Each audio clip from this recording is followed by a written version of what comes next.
آج میں سنت کی روشنی میں بیان کروں گی کہ کن چیزوں سے اعتکاف ٹوٹ جاتا ہے اور کن چیزوں سے اعتکاف نہیں ٹوٹتا۔ اس سے پہلے آپ میرے چینل کو سبسکرائب کر لیں اور بیل آئیکن کے بٹن کو ضرور دبائیں تاکہ میری ہر نئی ویڈیو آپ کو مل سکے، اور میری ویڈیو کو لازمی شیئر کریں۔ نمبر 1، معتکف کے لیے ضروری ہے کہ وہ اعتکاف کے ایام میں مسجد کی شرعی حدود میں ہی رہے۔ کسی شرعی عذر کے بغیر مسجد سے نکلے۔ معتکف اگر کسی عذر کے بغیر مسجد سے نکل جائے، چاہے بھول کر ہو یا جان بوجھ کر، تو اس کا اعتکاف ٹوٹ جائے گا۔ البتہ اگر اعتکاف بھول کر یا غلطی سے ٹوٹ جائے تو اس کا گناہ نہیں ہوتا۔ نمبر 2، معتکف قضائے حاجت اور پیشاب کے لیے مسجد سے باہر جا سکتا ہے، لیکن اگر فراغت کے بعد تھوڑی دیر بھی وہاں ٹھہر گیا تو اس کا اعتکاف ٹوٹ جائے گا۔ البتہ اگر وضو کرنا چاہے تو وضو کے لیے ٹھہر سکتا ہے، لیکن فراغت کے بعد فوراً مسجد لوٹ کر آنا ضروری ہے۔ نمبر 3، معتکف اگر قضائے حاجت کے لیے نکلے اور وہاں جا کر معلوم ہو کہ بیت الخلاء مصروف ہے تو وہاں انتظار بھی کر سکتا ہے۔ نمبر 4، معتکف کے لیے اگر کسی معقول عذر کی وجہ سے مسجد کے بیت الخلاء کا استعمال سخت دشوار ہو تو وہ قضائے حاجت کے لیے گھر بھی جا سکتا ہے۔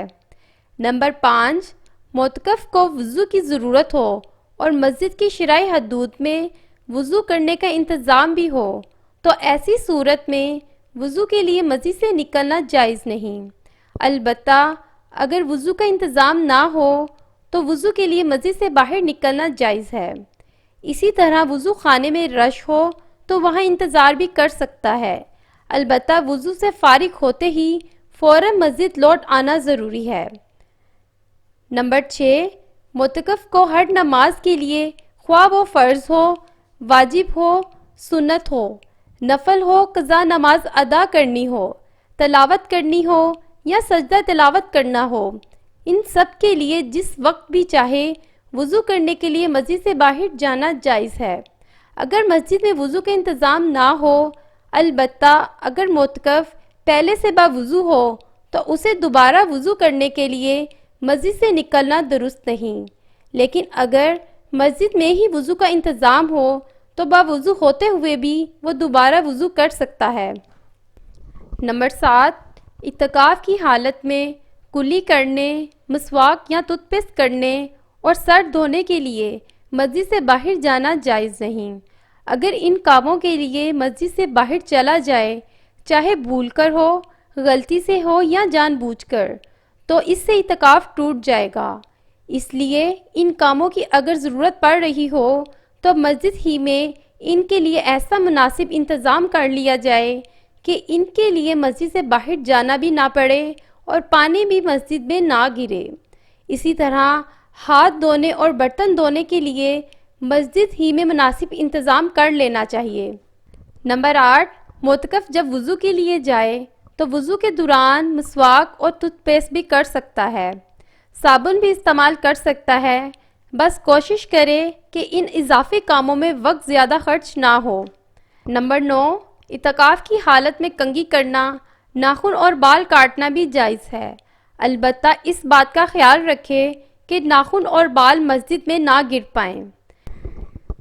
نمبر 10، معتکف جب وضو یا قضائے حاجت کی ضرورت کے لیے مسجد سے نکلے تو آتے جاتے، چلتے چلتے کسی کے ساتھ بات چیت، دعا سلام کر سکتا ہے، لیکن اگر وہ ان کاموں کے لیے تھوڑی دیر بھی ٹھہر گیا تو اعتکاف ٹوٹ جائے گا۔ نمبر 11، اگر کوئی اس قدر بیمار ہو کہ اس کو روزہ توڑنے کی نوبت پیش آئی ہو تو روزہ توڑنے سے اس کا اعتکاف بھی ٹوٹ جائے گا۔ نمبر 12، معتکف کو کھانے پینے کی حاجت ہو اور کوئی لانے والا نہ ہو تو ایسی صورت میں وہ خود جا کر بھی لا سکتا ہے۔ نمبر 13، اگر کوئی شخص صفائی یا ٹھنڈک کے لیے غسل کرنا چاہے تو اس کے لیے مسجد ہی میں ایسا انتظام کر لے کہ پانی مسجد کے فرش پر نہ گرے، جیسے کسی ایسے ٹب یا بڑے برتن کا انتظام کر لیا جائے جس میں مناسب پردے کے ساتھ غسل کیا جا سکتا ہو۔ نمبر 14، بہتر یہ ہے کہ اعتکاف ایسی مسجد میں کریں جہاں جمعہ کی نماز ادا کی جاتی ہو، لیکن اگر کوئی شخص ایسی مسجد میں اعتکاف کے لیے بیٹھے جہاں جمعہ نہ ہوتا ہو تو وہ جمعہ کی نماز کے لیے دوسری مسجد جا سکتا ہے۔ جمعہ کے لیے جاتے ہوئے بہتر یہ ہے کہ وہ ایسے وقت میں ان مسجد سے نکلے جب اس کو اندازہ ہو کہ جامعہ مسجد پہنچ کر 4 رکعت سنت ادا کر کے اس کے بعد خطبہ شروع ہو سکے۔ جمعہ کی فرض نماز ادا کرنے کے بعد چاہے تو سنتے بھی وہاں ادا کر سکتا ہے۔ نمبر 15، کوئی شخص جمعہ کے لیے کسی جامعہ مسجد گیا اور پھر واپس نہ آیا بلکہ وہیں اعتکاف کے لیے ٹھہر گیا تو اعتکاف تو صحیح ہو جائے گا لیکن ایسا کرنا مناسب نہیں۔